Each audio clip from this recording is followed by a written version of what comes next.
Hello, viewers, and thank you so much for joining us on another episode on the Big Talk with me, Costa. And today, our guest is Senator Jameson Timba, a senior politician and a former minister during the government of National Unity. We have not had an opportunity to speak to Mr. Timba since last year after his release from prison. You remember that he was arrested on 16 June 2024 while the youth were gathered at his house celebrating the Day of the African Child. And we need to catch up with him and understand quite a number of things, his time in jail, and pretty much as well the future of the opposition and also his views in as far as the state of affairs are concerned in our country. Mr. Timba, I want to give you an opportunity to meet our viewers. Hello, everyone, and thank you for having me. Yeah, let's start by you maybe telling us your stay in prison, your time of incarceration. How was it? How was life during your time in jail last year? Prison. I remember one prisoner. This guy was from Latvia, arrested for having been found with cocaine at Harare International Airport. And he used to say to me, Senator, this is prison. This is prison. Whatever happens in prison stays in prison. Then I would say, no. It can't be. Those things which are not right about prison should not stay in prison. My stay in prison was quite an experience in so many respects. One, it made me understand directly the issues pertaining to the conditions of our prisons in Zimbabwe. Things that I basically just read about, was able to experience them, where prisoners, for instance, would stay in a room, a cell, which has got a capacity of 35 inmates, who would be in that cell about 80. They are prison inmates, people coming from different backgrounds, different health conditions, etc., pegged like sardines in prison. There were also other issues that I was able to learn about and understand about prison life, prison economy. People must understand that prisons, they've got their own economy, which is separate from the economy that takes place that you and me know about. Would you like to elaborate the prison economy? Prison economy, the prison has got its own currency, for instance. Whilst we're using ZiG and US dollar here, they have US dollar and other things in prison, which they use to trade in anything, whether it is clothing items, food items, or toiletries. The prison functions as an economy, in as much as there's also intertrade between prisons. Harare Remand Prison trades with Chikurubi Maximum Security and the Harare Central Prisons. The place of trade and exchange being the Rottenrow courts, where prisoners coming from different prisons, you can come and order whatever you would want, which you know is available at Chikurubi. They need to be delivered at Rottenrow court and dispatched to your respective prison. But you also have got said issues, things to do with the conditions of prison inmates in terms of food. The food in prison is terrible. Literally, people eat porridge in the morning, and at around 3 o'clock they eat sadza with vegetables in water. Those two meals, they constitute the livelihoods for the majority of our prisoners, and one wonders what prison services are doing with the farms that were allocated to them. What is it that they are growing there? And if there are mombes and goats at those farms, why are they not feeding prisoners with meat? So these are issues that need to be addressed. We must understand that prisoners have got rights too, and prisoner rights need to be respected by the state. Was it your first time getting arrested? It was not my first time getting arrested, but it was my first time staying in prison for A long time. For that duration, yeah. Okay. And how did you survive all these horrible conditions as you're explaining? Well, first of all, I've got a family, so which means my family, I had access to assistance from my own family in terms of getting food and supplies with the toiletries, etc. Whilst I was in prison, but that was a privilege which was not being enjoyed by everybody. But as a group, we also had some well wishers. We were also taking care of our welfare whilst we were in prison. That made the life a little bit easier and a bit more bearable. I just want maybe you to maybe elaborate on the impact this has had on your political career. I want to reference to what people were talking about on social media on being arrested, your videos and pictures being taken as you're going in and out of the court. People really saying, Mdarawe yakura ngasiyane nazo. How did this impact your political career? Well, I think it strengthened my resolve to continue to actually fight for what I believe in. When I go out there to fight, I don't need anyone's permission to go and fight for the future of my children or the fight for the future of my grandchildren.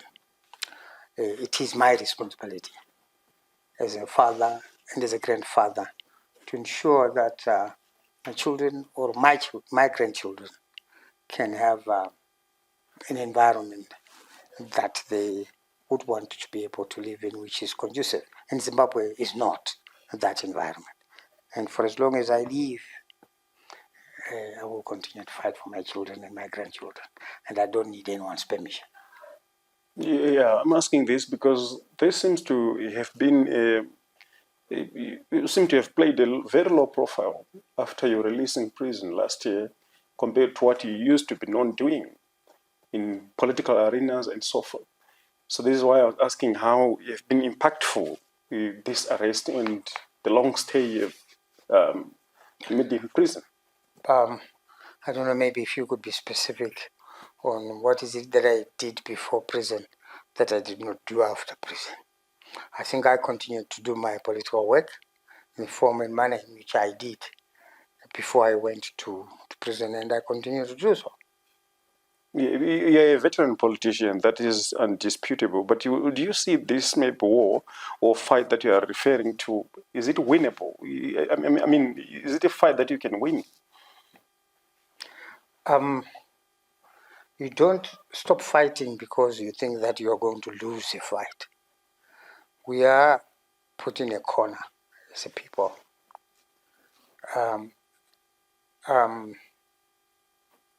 And we have got no other choice except to fight for our survival. So, and we will continue to do that. Zimbabweans live in a very difficult environment.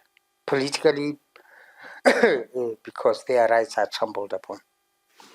Economically, because we now have an economy which takes care of a select group of people. You cannot sit back and watch that and hope things will just fix themselves. They won't. You actually have to fight. Mm-hmm. Because maybe the other issue is because there have been a constant discourse as to the fragmentation of the opposition right now. And this is why I specifically asked as to say, is this fight winnable? Can you win this fight in the status of the opposition that we see in today's Zimbabwe? Okay, maybe we see different things. What is the opposition? For me, the opposition is the sum total of the aspirations of the majority of Zimbabweans for a better life. That's what constitutes the opposition. So the opposition are actually the people of Zimbabwe. And those are not fragmented. And those aspirations are not fragmented. The need and desire for jobs by young people, it's not fragmented. The need for a better life in rural areas, it is not fragmented. That need stays and remains. So there's no fragmentation per se of the opposition. What probably you would want to refer to, in my view, is that there is an elite discohesion in and amongst the people who have led in the alternative, that the so-called opposition. Okay, not the opposition itself. That includes you as well. That would include me. What is the problem? First of all, there is a context.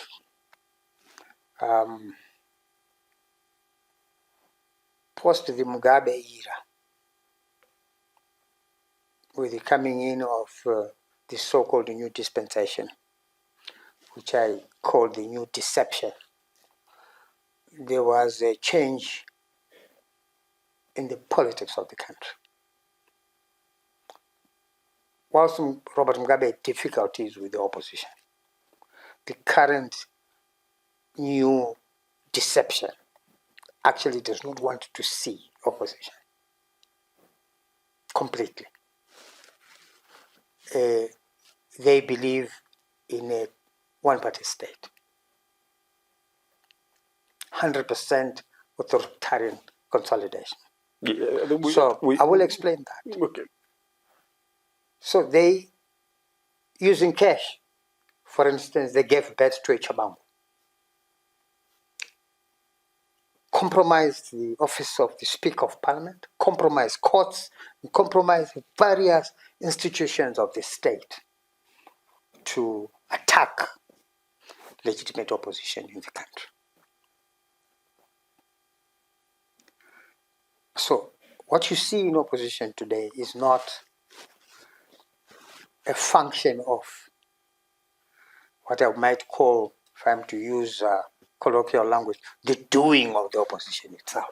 No, it was actually an incessant attack by a vicious authoritarian state, which when they attacked that leadership, the superstructure of the opposition. Yeah, I wanted you to address the elite discohesion that you mentioned earlier. I wanted to understand what is the problem exactly. It came from there. It was the initial attack from the state. Okay. Got us to where we are today. Because I think maybe without involving the state, amongst yourselves as the elite within the alternative. Very difficult to exclude the state in the discourse, because as we exist as the opposition, we are existing as an opposition as competitors to the state. Mm-hmm. Would you maybe get a stage where you take responsibility as the elite within the opposition to say, how did this discohesion, how did it happen without bringing in the state? No, I can't exclude the state, but at the same time, I also want to say to you that I can't say that on our part we've not had shortcomings. We have had shortcomings of our own. There are things that probably we could have done differently. that probably caused some of the problems that we have experienced ourselves. I can't run away from that responsibility, a collective responsibility that I would carry together with others. We are not perfect. For instance, what could you have done better? I think that we, in my view, we should have found means and ways of maintaining the cohesion that we established just before 2018, when we established the MDC alliance. To me, it represented a significant development in trying to put together the various actors under one roof to be able to confront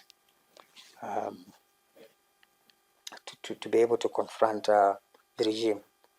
We then suffered post that, if you recall, the so-called Patel judgment, which basically took the party then to 2014 structures, etc.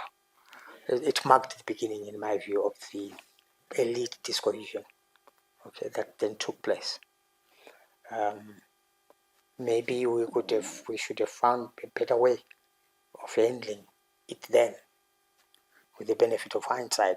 But hindsight is always the best side, okay. And I think that we should be looking going forward with the possibility of how do you put together like-minded people together in a room and be able to work together, even working with those people that you disagree with, for as long as you can identify common ground and say, on these issues we agree. Can we work together? I believe myself as a statesman that nations are built not by people who agree on everything, okay? But nations are actually built by people who agree to work together, irrespective of any differences that might exist. Those would be my views. You are pointing to a possibility of the opposition coming together in 2028? I'm not pointing to any possibility. I'm just saying I'm talking to an ideal situation, in my view, that the people who see eye to eye on key issues, in my view, should be able to work together. Would you support the idea of the opposition elite or groupings to come working together? Yes. Whereas I would want to be able to work with anyone myself, where we can where we have common ground on issues.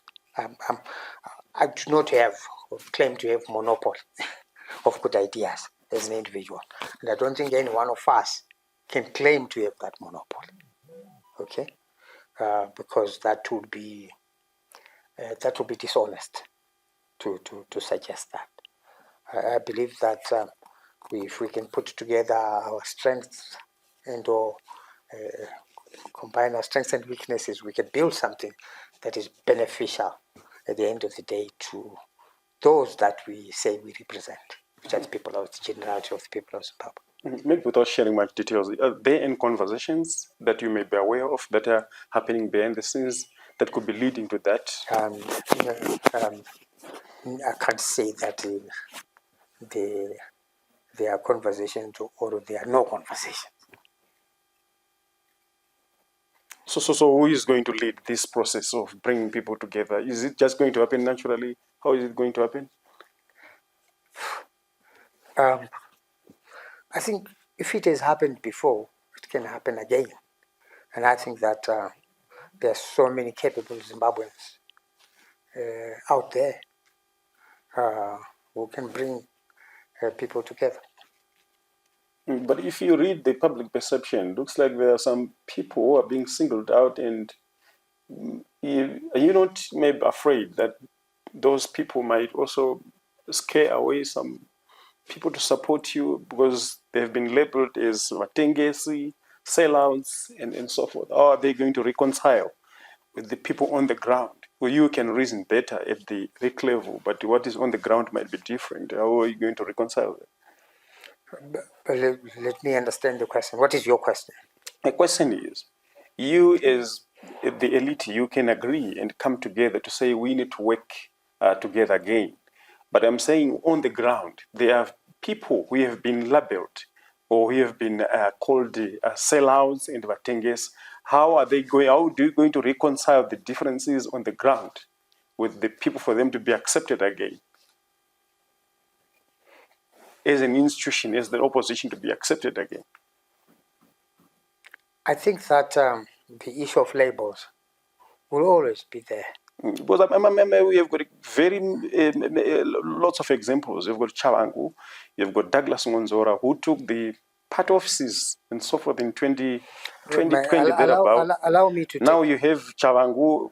I'm just trying to think with those elements now being part of a collective group, and how are you going to be accepted on the ground? I want to be honest. Yeah. Please, in all these deliberations, I need you to take Chavangu as a special case, okay? And put it separate from all the other persons that you are making reference to. My position on Chabangu has not changed. He's a tortoise. He is a tortoise on a lamppost. He is a creature of the regime. He is not a member of the opposition. He is one of those persons that I'm referring to as the Sapatina opposition. So do not include him with the opposition leaders who might have disagreed on any issues. So we can maybe see a possibility of the opposition groupings coming together except the Chavangu camp. I would say I don't want to talk about possibilities. I want to talk about an ideal. That ideally, in my view, and this is my personal view, people should be able to find each other, use it as strengths. I have weaknesses that I have, so many of them, but I also have got a few strengths that I have. Okay, and if I can join those with others, I think we can create something better that can best serve the people of Zimbabwe. Because at the end of the day, it's not about Chamisa and Timba. It is about what is it that we need to do that is in the best interest of the people of Zimbabwe. That's what matters. But if we choose ourselves ahead of the people of Zimbabwe, then we shouldn't be in leadership. We should say to ourselves, what is it that we are doing that is best serving the generality of the people of Zimbabwe? And that alone should be what we should be loyal to.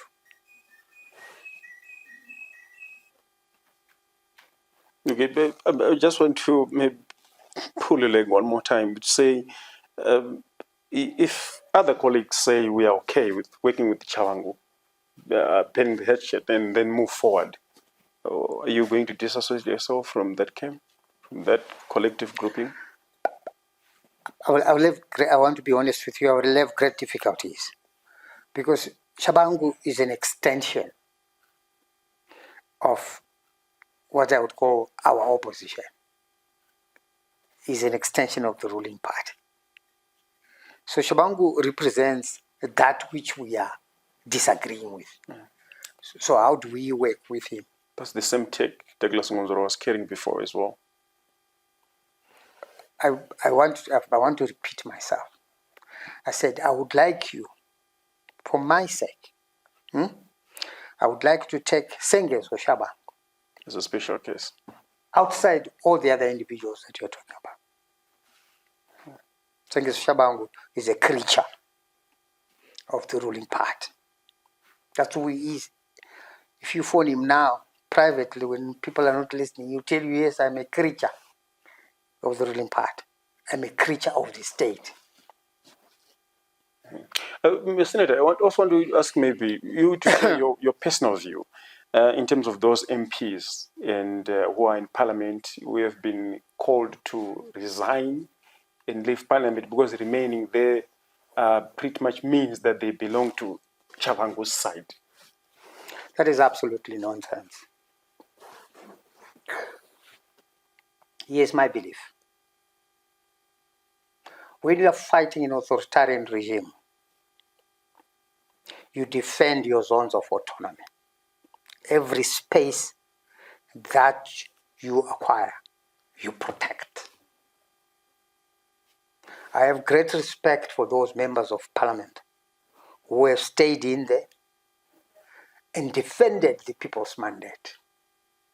Great respect for them, notwithstanding the insults that they've received for doing so. They've been there and they've continued to do fantastic work. These members of parliament are different from those members of parliament who were brought by Sengozo Shabangu. Totally different. These are people who were elected by citizens in this country to go and serve. The party was then attacked. They defended their positions. They did not associate themselves with Shabangu. It would be wrong and dishonest on our part to label them. They have my respect. In the yeah, this is getting interesting anyway. All right. So in terms, when we look at the future of the opposition in Zimbabwe, because we want to close this section, what can you tell the people of Zimbabwe? What should they expect maybe in 2028? I would like to say to the people of Zimbabwe that the fight is on.